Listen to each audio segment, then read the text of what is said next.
Et Mouloud Achour qui nous a rejoint. Bonsoir Mouloud. Bonsoir.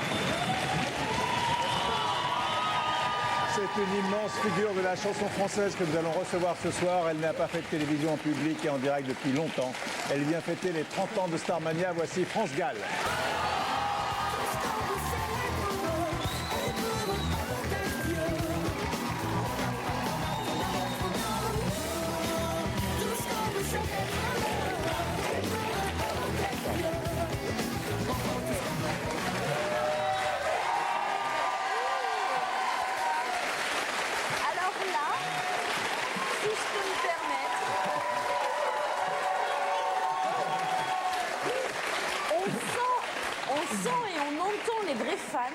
Parce qu'ils n'ont pas dit France Gall, qu'est-ce qu'ils ont dit?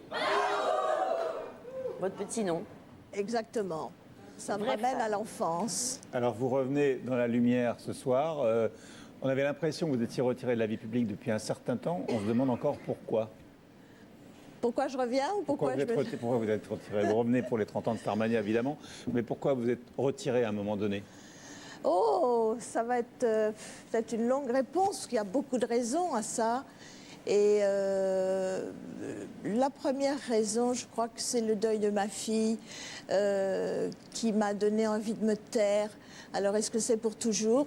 Je ne sais pas, mais en tous les cas, c'est vraiment comme ça que j'ai pensé le vivre et voilà. Et le retour ce soir, donc, c'est pour fêter les 30 ans de Starmania, parce que vous avez dit que Michel Berger n'aurait pas raté cet anniversaire non plus, et que c'était très important de le faire. Ça, je pense, oui. Alors, ce qui est formidable, c'est que dans l'équipe qui m'entoure, il y a beaucoup de jeunes, de gens qui étaient à peine nés au moment de Starmania, et tout le monde connaît Starmania. Ça a marqué, ça marque encore.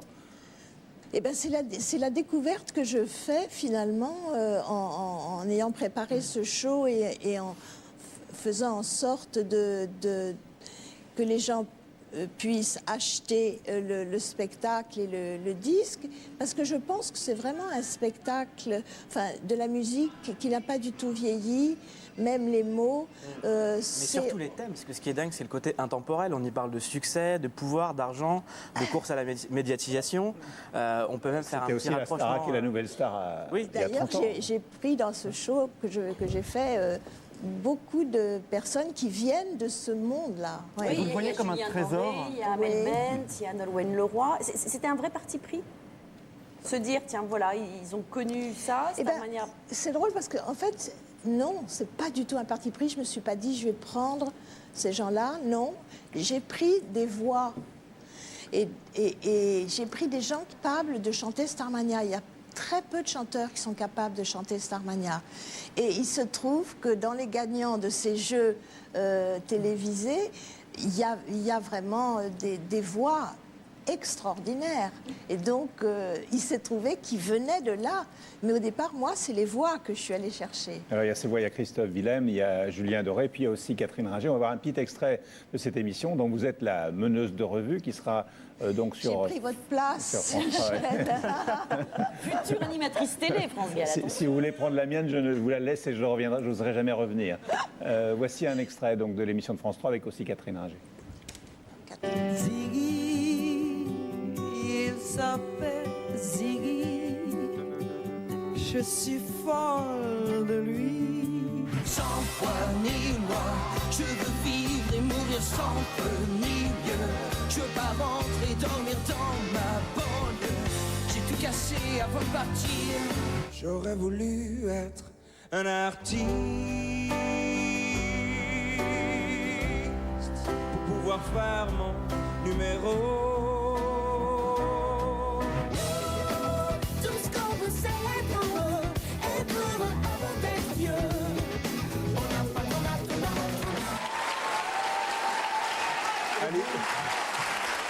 Et vous, France Gall,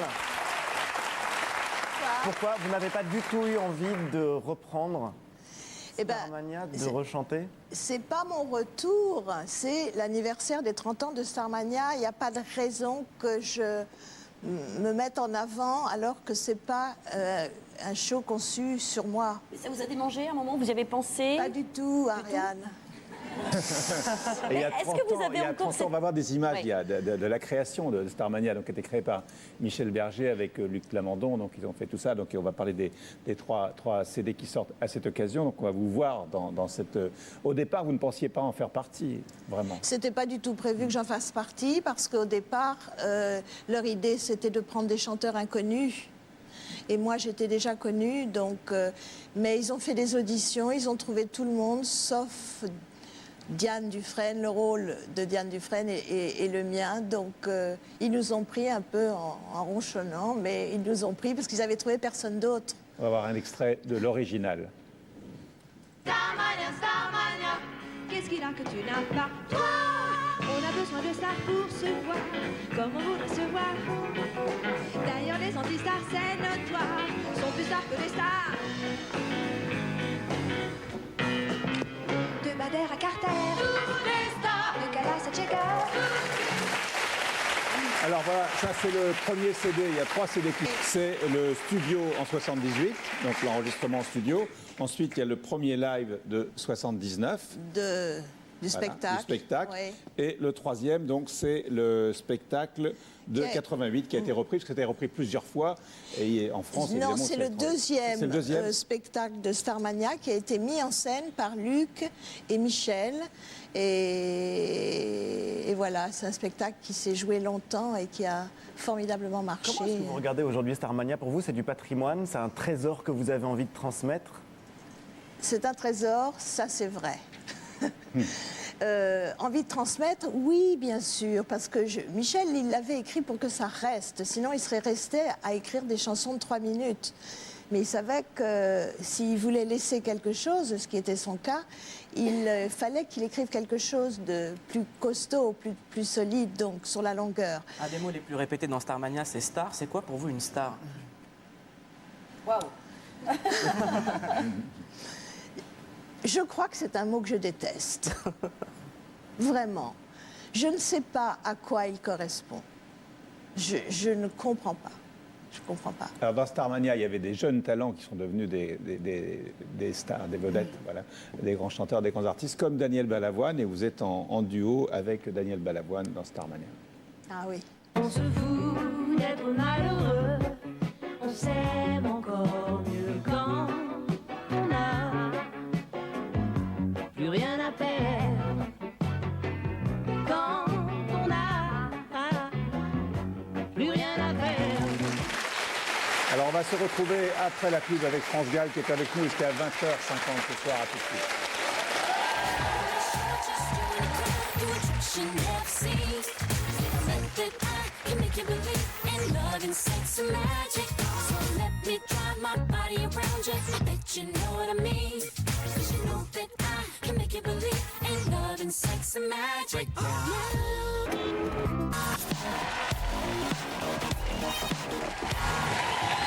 Le grand journal avec France Gall, donc pour les 30 ans de Starmania, qui seront aussi célébrés sur France 2 vendredi soir à 20h40 dans une émission que vous présenterez. Alors, vous êtes loin des projecteurs aujourd'hui, vous nous avez dit pourquoi au début de notre rendez-vous, et vous semblez extrêmement sereine. Qu'est-ce qui vous rend aussi sereine?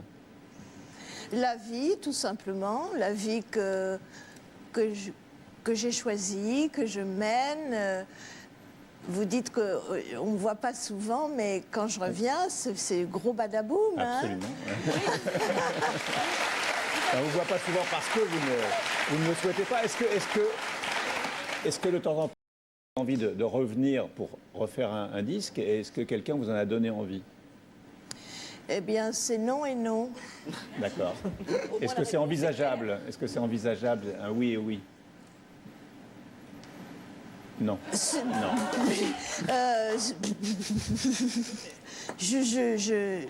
Je peux pas dire non parce qu'on je sais pas, on sait pas ce qui peut se passer. Je peux d'un seul coup tomber amoureuse d'une musique, de quelqu'un je sais pas, mais franchement en tout ça cas. m'étonnerait. Aujourd'hui, pas. Il y a pas d'auteur-compositeur ou il n'y a rien qui vous Dans la jeune donne génération, envie. parce que c'est une famille très particulière, Je celle crois de que Berger, c'est la pas- vôtre. Pardon. Dans la jeune génération, parce que c'est une histoire très particulière et c'est un style très particulier. Est-ce que vous voyez une relève, quelqu'un qui pourrait incarner un peu quelque chose comme une filiation avec ce que vous faisiez? Oh, sûrement. Hein.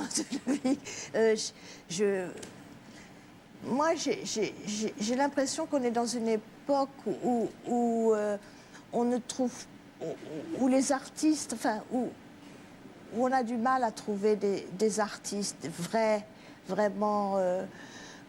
Donc, non, je trouve, bon, il y a des gens intéressants. Par exemple, Julien Doré, c'est quelqu'un qui a vraiment tout pour lui. Mais je ne pense pas que je pourrais faire sa musique ou... Non, vraiment, je ne sais pas. Michel Berger, on va écouter un témoignage de Michel Berger à votre égard, qui est extrêmement précis, évidemment, parce que c'est celui que vous connaissez le mieux. Oui. J'ai peur un peu d'écrire pour elle, mais elle est tellement fantastique en tant qu'interprète que... Moi, vous savez, je fais une musique très spéciale et un balancement dans les mots qui est assez particulier, et il y a très peu de gens qui peuvent le chanter. Voilà. Alors, ça donne envie de vous écouter tous les deux. On a un extrait de vous deux dans Ça balance à Paris. Ok. C'est bien fini, c'était joli, Mais je veux faire quelque chose à moi. faudrait travailler, mais pourquoi pas? Ça balance pas mal à Paris, ça balance pas mal. Ça balance pas mal à Paris, ça balance aussi.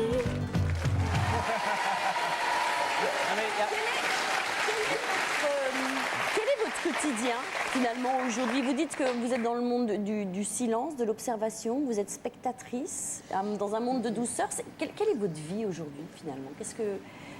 Quel est votre quotidien? Je ne vis pas dans un monastère, je vis à Paris et je vis aussi en Afrique et je peux aller aux États-Unis aussi parce que j'aime beaucoup, mais je vis une vie normale. La seule chose, c'est que je ne fais pas les choses qui demandent à être... Une vie sans contrainte. C'est exactement ça, Michel. C'est un vrai luxe. Vous avez plus envie d'être dans la lumière, en fait. Parce que quand on regarde un peu vos déclarations, quand on regarde toutes les interviews que vous avez pu donner, on se dit que finalement, est-ce que dans la lumière, c'était votre véritable choix, votre véritable envie? Non. Non, je n'ai jamais vraiment aimé la lumière, sauf quand on chante sur une scène. Mais non, j'ai toujours eu peur de ça. C'est pas ma nature profonde d'être dans la lumière, ce qui fait que toute ma vie, je l'ai passée dans la lumière. Ce qui me fait dire qu'on ne fait pas ce qu'on veut, quoi. On est porté à faire quelque chose qui n'est pas forcément quelque chose pour lequel on est fait. J'étais faite pour chanter, je suis faite pour chanter, mais c'est la lumière, le côté comme ça... où on perd sa liberté, finalement, qui m'a dérangée toujours. Alors, on a des extraits de quelques-uns de vos très nombreux succès. On va pouvoir en choisir ensemble. On va regarder ce qu'on appelle le vidéo box. On a 4 chansons au choix. Donc, le premier très grand succès, Les Sucettes avec Serge Gainsbourg, La Déclaration d'amour, musique. Voilà, et jouer du piano debout. On peut en écouter une ou deux. Laquelle vous préférez? Ah, laquelle? Votre choix. J'ai envie de prendre musique. Musique.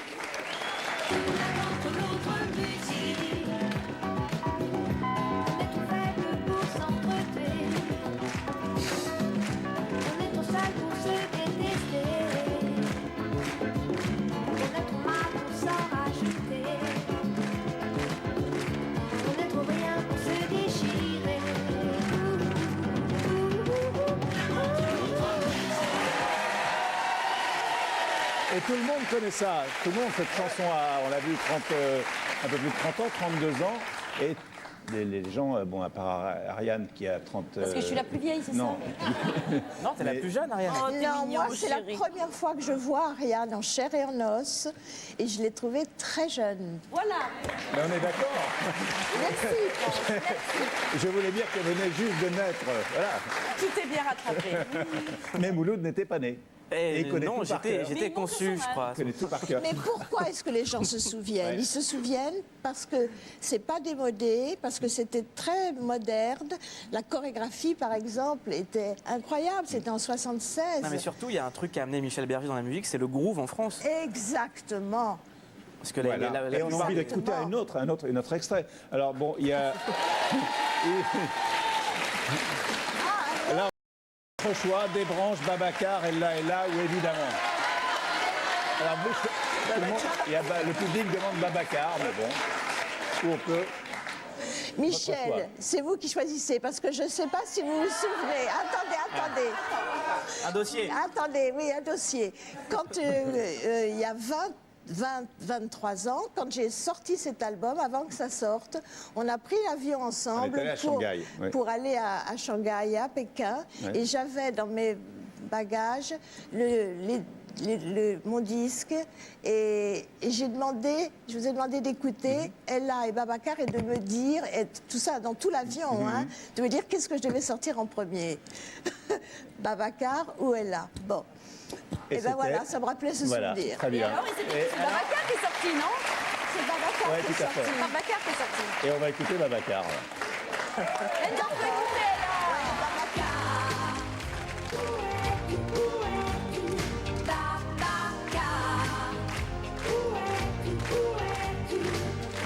Je vis avec ton regard depuis le jour de mon départ. Tu grandis dans ma mémoire.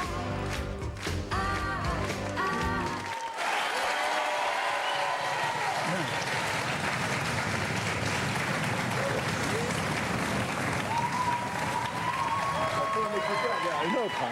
On peut en écouter une autre. Vous voulez qu'on en réécoute une autre? Allez-y, on va Non, non, écouter mais une autre. je voulais juste savoir si vous suivez... Je change complètement de Il y a sujet. la dame là qui veut écouter Ella, sinon elle te tue. Ah, c'est non, elle me dit. Vas-y. Non, juste si vous suiviez l'actualité, ce que vous pensiez de la politique, votre point de vue sur le monde en général. Elle est folle. Mais vous avez dit... Mais qu'est-ce qu'elle me demande? Non, mais j'ai envie de savoir.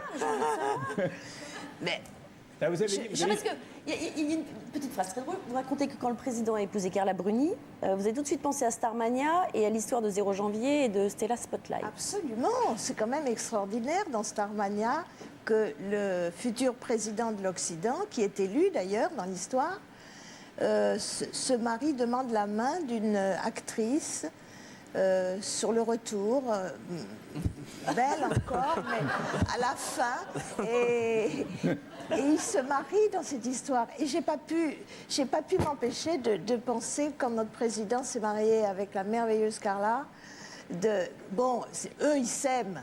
C'est ça la différence. Dans Starmania, c'était de l'intérêt, c'était pas... Bon, donc ça n'avait rien à voir, mais quand même, c'était extraordinaire. Vous rattrapez bien aux branches. Hein, Il y a plusieurs lectures. Dans Starmania, bien entendu. Alors, vous choisissez entre des branches, Ella, évidemment, les sucettes, la déclaration. Il jouait le piano debout. Ella, évidemment. D'accord. Évidemment. Oui, elle est là. Évidemment. Ella.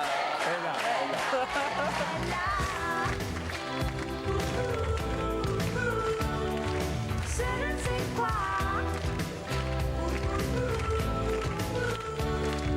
que d'autres n'ont pas, qui nous met dans un drôle d'état. Ella.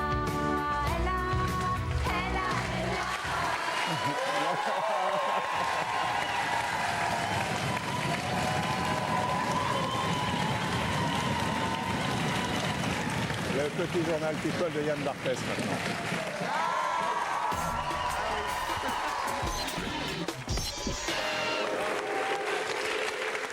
Que s'est-il passé chez les people depuis 24 heures? C'est le 24 heures en 24 secondes. Ah oui, tiens, l'idée, c'est une pompe à essence. Essaye encore. Attention, on souffle. Oh là là, rabat-joie. Tiens, appelez Johnny à la rescousse. Essaye encore. On adore la First Lady du Cameroun, nouvelle copine de Paris Hilton. Vraiment trop compliqué ces pompes à essence. Essaye encore. Et enfin, oh mon Dieu! Oh, quelle choucroute de l'espace! Quel est donc ce vent étrange qui souffle sur la France après la censure de l'affiche de l'exposition Tati où loi et vin oblige? On a remplacé la pipe par un petit moulin à vent. La régie pub de la RATP interdit cette affiche de Coco avant Chanel avec Audrey Tautou qui fume. Tati et Tautou censurés. Oh, bravo. Quelles sont ces lois étranges qui censurent les mots qui s'écrivent avec deux T? C'est l'affaire Tati Tautou.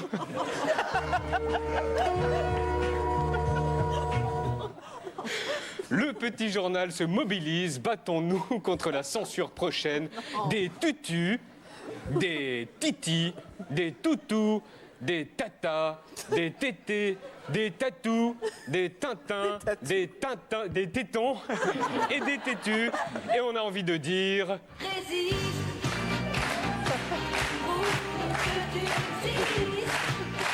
Voilà, coup de gueule. Être star, ça n'est parfois pas facile. On en a encore eu la preuve hier avec Franck Dubosc qui présentait son prochain film dans un magasin qui agite la curiosité, le tout devant des fans. Et profitons d'un rassemblement de fans pour scanner les catégories. Alors, catégorie de fans 1, les fans sympas, polis, qui demandent des photos et des autographes. Pour Rémi? Ludovic. Ludo. Voilà. Merci bien. Voilà, tout va bien, mais on a aussi la catégorie 2, les fans trop sympas qui rient très fort. Non, Est-ce qu'on peut donner un peu d'argent à ce monsieur? Et la catégorie numéro 3, les fans étranges. Et heureusement, c'est une espèce rare. La catégorie numéro 3 pose des questions hors sujet pendant la conférence de presse. Il a annoncé déjà à l'époque que la crise allait arriver. Et donc justement, là, il anticipe un effondrement monétaire total. Et le 29 avril, il y a une autre crise, mais de rire. On va revenir au film. Et sachez que la catégorie numéro 3 insiste lourdement. Alors, comment vous appelez-vous? Vincent. En fait, je suis pas venu chercher l'autographe, c'était plutôt pour mettre le papier. Mais ah bon, d'accord, bah alors attendez, ça va, alors c'est quoi là? Il anticipe en fait un effondrement monétaire dans peu de temps et donc une guerre civile, avec des solutions mises en place au G20 notamment. Timing serré, d'accord, très bien. Merci. Merci, au revoir. Au revoir. Bah oui, les fans ont parfois besoin comme... Les étoiles ont besoin des étoiles.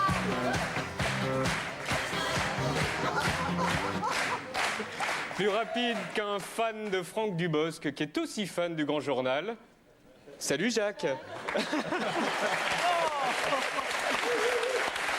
Voici les news.